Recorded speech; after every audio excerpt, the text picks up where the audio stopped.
여러분 안녕하십니까?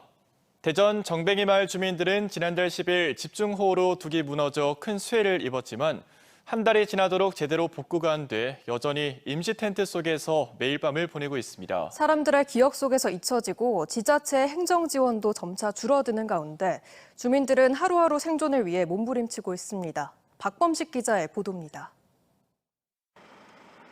지난달 10일 집중호우로 둑이 무너져 마을이 전부 잠겨버린 대전 정뱅이 마을. 수해가 발생한 지 한 달이 지났지만 쑥대밭이 된 비닐하우스는 여전히 그대로입니다. 곳곳에 홍수의 상흔이 남아있는 가운데 침수된 집이벽구도 여전히 진행 중입니다. 내 몸이 또 아픈 상태였고 봄에 이걸 고쳐서 많이 이렇게 저기를 했는데 다시는 내가 이 집을 고쳐서 다시 리모델링은 안 하겠다겠어요. 너무 힘들었기 때문에. 피해를 입은 27가구 중 수리 중인 집은 단 4가구뿐. 나머진 시작도 못했고 한 달 넘게 주민들은 복지관에 마련된 텐트에서 매일 밤을 보내고 있습니다. 홍수가 난 지 한 달이 넘었지만 현재 이 집은 전혀 복구가 되지 않았고 바닥에는 동물이 배설물이 가득합니다. 사람들의 기억 속에서도 점차 잊혀지면서 행정 지원도 덩달아 줄었습니다. 처음 수해 당시 열흘 동안 8명의 공무원이 상주하면서 응급복구를 지원했지만 지금은 단 1명만 근무 중입니다. 재난 상황에서 받을 수 있는 재해복구 자금 융자 지원과 쓰레기 처리 방안 등 행정적 도움이 절실하지만 턱없이 부족합니다. 행정적으로는 저는 가장 큰 문제는 통합적인 대응이나 즉시성이 제일 문제인 것 같아요. 필요한 때마다 바로 빨리빨리 결정이 내려져야 되는데 그 결정이 계속 늦춰지니까 일이 쉽게 해결이 안 되고요. 주민들은 수해 원인이 인근에 조성 중인 산업단지 공사 때문이라며 사회적 재난이라고 주장하고 있지만 별다른 조사 없이 자연재난으로 본 지자체의 대응도 문제라고 지적합니다. 사회적 재난은 지자체로부터 적절한 보상과 지원을 받을 수 있기 때문입니다. 이런 가운데 태풍 종다리까지 한반도로 북상할 것으로 예보돼 주민들은 또다시 수해를 입지 않을까 시름이 깊어지고 있습니다. TJB 박범식입니다. 지난주 금요일 대전시의회 윤리특별위원회가 성추행 의혹을 받는 송할섭 대전시의원에 대해 제명을 의결한 것에 대한 환영의 목소리가 나왔습니다. 대전 연민회 등 시민단체들은 성명서를 통해 송 의원의 제명 결정을 내린 것은 시민을 대표하고 보호하는 기관으로서 매우 당연한 결과라며 다음 달 본회의에서 최종 통과시킬 것을 촉구했습니다. 앞서 지난달 1일 TJB를 통해 송 의원에 대한 성추행 의혹이 최초 보도되자 송 의원은 국민의힘을 탈당하며 징계를 피하기 위한 꼼수란 비판이 제기된 바 있습니다. 세종 충남대병원의 응급실 축소 운영과 관련해 최민호 세종시장이 문제의 핵심은 병원의 경영난이 아닌 의사 인건비 문제라고 말했습니다. 최 시장은 올해 세종충대병원에 응급의학과 전문의 4명이 사직한 것은 그들이 받는 3억 7천만 원 연봉보다 더 높은 보수를 제시한 곳으로 이직했기 때문이라며 다만 시민들의 생명 문제가 달린 만큼 재난지원금 2억 원을 지원했다고 설명했습니다. 이에 대한응급의학회는 성명서를 내고 지자체장이 전문의들의 급여를 과장하고 지역의 위기가 전문의 탓인 것처럼 의도적으로 호도했다며 응급의료체계 유지를 위한 행정, 재정적 지원을 촉구했습니다. 전기자동차 화재 공포증이 확산하는 가운데 천안의 한 아파트에서도 지하주차장 전기차 충전시설 설치를 두고 입주민들이 반발하고 나섰는데요. 정부 지침상 일정 비율 충전소를 의무 설치해야 해 문제 해결이 쉽지 않다고 합니다. 전유진 기자의 보도입니다. 천안의 한 아파트에 올라온 안내문. 지하주차장에 전기차 충전소 66대를 추가 설치한다는 내용입니다. 그러나 입주민들은 최근 인천의 한 아파트 지하주차장에서 발생한 전기차 화재로 지상으로 충전소를 옮기는 곳이 늘고 있는 상황에서 뜬금없는 추가 설치라며 반발하고 나섰습니다. 특히 입주민들에게 공지한 지 일주일도 지나지 않았는데 공사를 진행한다며 졸속이자 강행이라고 비판했습니다. 화재 사고 뉴스를 보면서 그리고 저희 아파트에 갑자기 턱하니 추가 증서를 붙이게 되니까 이건 남의 일이 아니라 입주민들은 불안해할 수밖에 없는 입장이다. 주민항의가 잇따르자 관리사무소는 결국 추석 연휴 이후로 공사 일정을 미뤘습니다. 하지만 위약금 때문에 아예 충전소 설치를 취소할 수도 없고 지상으로 옮기려 해도 장애인 전용 주차 공간을 없애야 해 사실상 불가능합니다. 관리사무소 측은 정부 지침상 최소 31대의 충전기를 설치해야 하지만 현재 10대밖에 없어서 정부의 자금을 받아 지난 2월부터 진행해온 사업으로 갑작스러운 추진은 아니라고 해명했습니다. 부족한 충전시설로 불편함을 겪어왔던 전기차 차주들도 전기차에 대한 부정적인 시선에 억울함을 토로합니다. 같은 입주자 입장에서 조금 서운하긴 하죠. 왜냐면 뭐 시대의 흐름이 좀 요즘 그래서 그럴 수는 있는데 좀 이기적이신 것 같기도 하고. 전기차 공포증은 확산되지만 기존의 정책과 지침이 엇박자를 내며 지역사회 혼란으로까지 이어지는 상황. 전문가들은 정부가 발빠르게 대응해야 한다고 조언합니다. 정부가 빠른 대책안을 내놓고 실제 안전에 대해서 명확히 규명될 때까지는 지하주차장 충전기 설치에 대한 의무화를 다소 좀 유예를 해준다라든지 이런 유연한 정책의 발표가 필요하지 않을까. 단순히 전기차 공포증 해소를 넘어서서 화재 안전 대책까지 포함해 전반적인 전기차 관련 정책 재조정이 필요한 시점입니다. TJB 전유진입니다. 세종시의 한 저수지에 신생아를 유기한 친모가 경찰에 자수했습니다. 세종 북부경찰서는 지난 15일 세종시 조치원읍의 한 저수지에서 탯줄과 태반이 달린 영아가 숨진 채 발견된 사건과 관련해 시체 유기 혐의로 20대 초반 여성 A씨를 조사하고 있습니다. 미혼으로 직업이 없던 A씨는 경찰 조사에서 홀로 집에서 출산 예정일보다 빠른 출산을 했는데 아기가 숨을 쉬지 않아 겁이 나 저수지에 유기했다 진술한 걸로 파악됐습니다. 대전지법 천안지원 제1형사부는 회사 돈을 빼돌려 인터넷 방송 후원금으로 사용한 혐의로 기소된 30대 남성에게 징역 4년을 선고했습니다.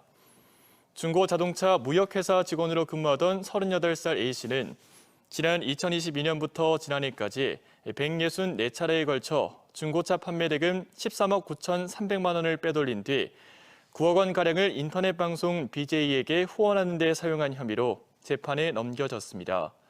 재판부는 피해 회복이 되지 않았고 피해 회사가 엄벌을 바라고 있는 점 등을 고려했다고 양형 이유를 밝혔습니다. 필로폰 등 마약을 국내로 밀반입해 텔레그램 등으로 판매한 마약 조직이 대전 경찰에 덜미를 붙잡혔습니다. 필리핀에서 마약 채널을 조직적으로 운영하며 경찰의 수사망을 피했지만 2년 6개월 동안의 경찰 수사 끝에 총책이 붙잡혀 국내로 송환됐습니다. 이수복 기자의 보도입니다. 인천공항 입국장. 한 남성이 양손을 결박당한 채 형사들에 의해 붙들려 나옵니다. 마약 판매 총책 45살 A씨입니다. 현지 당국과의 인터폴 공조로 지난달 16일 필리핀 마닐라에서 검거, 국내로 송환됐습니다. 이 남성은 지난 2020년 필리핀에서 텔레그램을 이용해 마약 판매 채널을 만들고 국내로 밀반입한 마약을 판매, 유통했습니다. 확인된 양만 필로폰, 케타민, 액상대마 등 8kg, 시가 50억 원 상당입니다. 지난 2022년 1월 가상화폐를 이용한 범죄를 들여다보던 경찰의 수사망에 범행이 포착됐고 2년 넘는 집요한 추적 끝 A씨의 수재지를 특정했습니다. 결정적인 어떤 지갑 주소를 확보를 하고 그 흐름 분석을 통해서 저희가 2년 6개월에 걸쳐서 총책까지 이르는 범인을 검거를 하게 될 수 있었습니다. 이들 일당이 2020년부터 4년 넘게 범행을 이어올 수 있었던 이유는 조직의 하급자가 상급자의 신상 정보와 관계를 묻지 않는 이른바 하선 기본 수칙을 운영했기 때문입니다. 경찰은 A씨 등 9명을 구속하고 중간 유통책과 투약자 등 45명을 불구속 상태로 검찰에 넘겼습니다. 이어 범죄에 활용한 수익금 20억 원 상당을 기소 전 추징하는 한편 또 다른 주범 1명을 추적하고 여죄를 살피고 있습니다. TJB 이수복입니다. 충남 천안에서 한국전쟁 당시 부역 혐의로 체포돼 희생된 것으로 추정되는 민간인 학살 매장지에서 유해 발굴이 시작됩니다. 민족문제연구소 충남지역위원회 등은 천안시와 공동으로 내일부터 천안시 직산읍 군동리에서 개토제를 시작으로 한국전쟁 민간인 학살 희생자 유해 발굴을 시작한다고 밝혔습니다. 이 지역은 한국전쟁 당시 부역 혐의로 체포된 200여 명 이상이 희생된 것으로 추정되는 곳으로 천안 지역은 보도연맹 사건으로 신청된 사건은 없지만 부역 혐의 희생 사건으로 신청된 것은 7건으로 알려져 있습니다. 한편 인근 아산 지역에서는 한국전쟁 당시 부역 혐의로 학살당한 민간인 유해 발굴 현장에서 208명의 유해가 수습된 바 있습니다. 지난달 예산경찰서 소속 20대 경사가 숨진 채 발견된 사건과 관련해 유족들이 충남경찰청에 감찰을 의뢰했습니다. 숨진 A 경사가 직장 내 괴롭힘과 과도한 업무로 인한 스트레스에 시달려왔다고 주장하는 유족들은 사건을 수사 중인 홍성경찰서가 이를 변사 사건으로 취급하고 있어 수사를 신뢰할 수 없다는 입장인 걸로 전해졌습니다. 이에 대해 충남경찰청은 진정서 형식으로 의뢰가 접수됐다며 유족 측의 요청에 따라 사망 원인 등 조사가 필요한 부분에 대해 들여다볼 예정이라고 밝혔습니다. 한화이글스가 지난 주말 5위 SSG와의 3연전을 모두 쓸어 담으며 가을 야구를 위한 대반전을 노리고 있습니다. 팀의 승리를 이끈 류현진도 꼭 포스트 시즌이 열리는 10월에 경기를 할 수 있도록 하겠다고 다짐했습니다. 조형준 기자입니다. 만루 위기에서 뿌린 주무기 체인지업에 타자의 배트가 연신 헛돕니다. 6과 3분의 1이닝 동안 삼진 8개를 곁들여 단 1실점만을 허용하는 짠물 피칭을 선보인 류현진. 본인의 시즌 7승과 더불어 팀의 3연승을 이끌었습니다. 후반기 6경기에서 평균 자책점 5.45로 부진했던 괴물이 가을 야구 승부처에서 깨어난 겁니다. 선수들도 끝까지 꼭 이길 수 있는 경기 많이 해가지고 꼭 10월 달에 경기할 수 있도록 하겠습니다. 괴물의 역투에 타선도 화끈한 홈런쇼로 응답했습니다. 중견수 장진혁이 데뷔 이후 처음으로 한 경기에서 2개 홈런을 폭발시킨 가운데 페라자와 최재훈까지 가세하며 팀의 승리를 이끌었습니다. 아직은 또 경기가 많이 남아있기 때문에 끝까지 좀 좋은 경기 할 수 있도록 노력하겠습니다. 5위 SSG와 주말 3연전을 모두 쓸어 담으며 2경기 반차 맹추격에 나선 한화. 5위부터 8위까지 4개 팀이 2.5경기 차 안에 붙어있는 치열한 순위 경쟁에서 최근 한화의 불펜진도 큰 힘이 되고 있습니다. 시즌 초 부진했던 박상원이 최근 12경기 연속 무실점으로 완벽하게 돌아온 가운데 지난해 1순위 신인 김서현도 날개를 폈습니다. 2군에서 재조정을 거친 뒤 1군으로 복귀한 김서현은 16경기에서 단 2실점, 6개 홀드를 챙기며 팀의 허리를 든든하게 받치고 있습니다. 코치님이나 선배님들한테 너무 감사드리고 옆에서 항상 좋은 말만 해주시니까 자신감 많이 붙고 나서 그렇게 된 것 같아요. 비나 폭염 등으로 취소된 경기들이 9월에 추가 편성된 가운데 한화는 오는 9월 28일까지 남은 31경기에서 가을 야구를 위한 치열한 도전을 이어갑니다. TJB 조형준입니다. 프로야구 한화이글스 레전드 김태균 해설위원이 책 출간 수익금 500만 원을 홍성사랑 장학회에 기탁했습니다. 김 해설위원이 펴낸 타격 이론서, 타격에 관한 나의 생각들 수익금 전액을 지역 인재들을 위해 써달라며 기부한 것으로 또 김 해설위원은 오는 10월 26일 홍성군 결성면 만해 야구장에서 제2회 김태균 야구 캠프를 진행하기로 했습니다. 홍성군 홍보대사인 김 해설위원은 지난해 처음으로 홍성에서 김태균 야구 캠프를 진행했으며 당시 KBO 리그 현역 은퇴 선수들이 함께 참여해 큰 호응을 얻었습니다.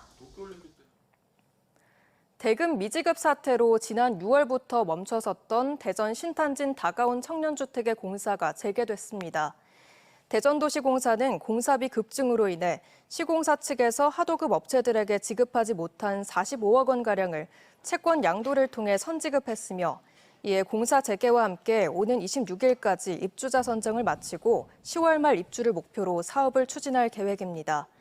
앞서 신탄진 다가온 청년주택은 공정률 95%대에서 공사가 2달째 멈춰섰으며 신혼부부와 청년들의 큰 불편을 초래한 바 있습니다.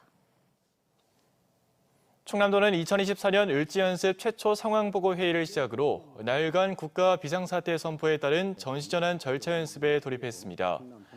도는 전시에 필요한 조직으로 직제를 편성하고 전시 창설기구 교육을 진행했으며 적의 공격으로부터 정보 기능 유지, 군사작전 지원, 도민생활 안정이라는 충무 3대 기능 수행을 위한 소산 훈련도 추진했습니다. 대전시도 전시전환 절차를 시작으로 도상 연습과 실제 훈련, 전시 현안 과제 토의 등을 실시하고 각 자치구별로 국가 중요 시설과 다중 이용 시설에 대한 테러 대응 실제 훈련을 실시할 예정입니다.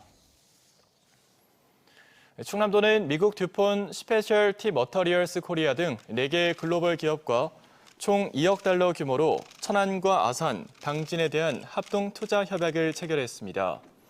듀폰 스페셜티 머터리얼스 코리아는 천안 외국인 투자 지역에 반도체 소재 물질 생산 연구 시설을, 세라믹 글로벌 기업인 코닝은 아산의 생산 설비 고도화를 위한 투자를 합니다.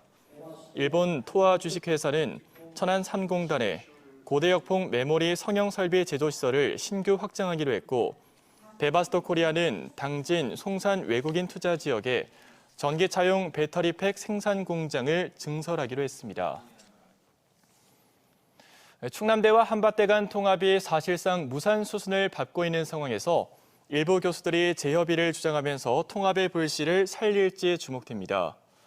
지난달 두 대학은 교명과 캠퍼스 재배치, 유사 중복학과 통폐합 등 입장차를 좁히지 못한 채 충남대 통합안 위주의 글로컬 대학 실행 계획서가 제출돼 한밭대는 사업 철회 의사를 밝혔으며 대면 평가 참석 명단 제출도 불응한 상태입니다. 한밭대 교수회는 최근 글로컬 대학 사업 관련 회의를 가진 자리에서 일부 교수들이 충남대와의 재협의 필요성을 제기하면서 중단 상태였던 양교 통합 협상이 다시 시작될지 관심을 모으고 있습니다.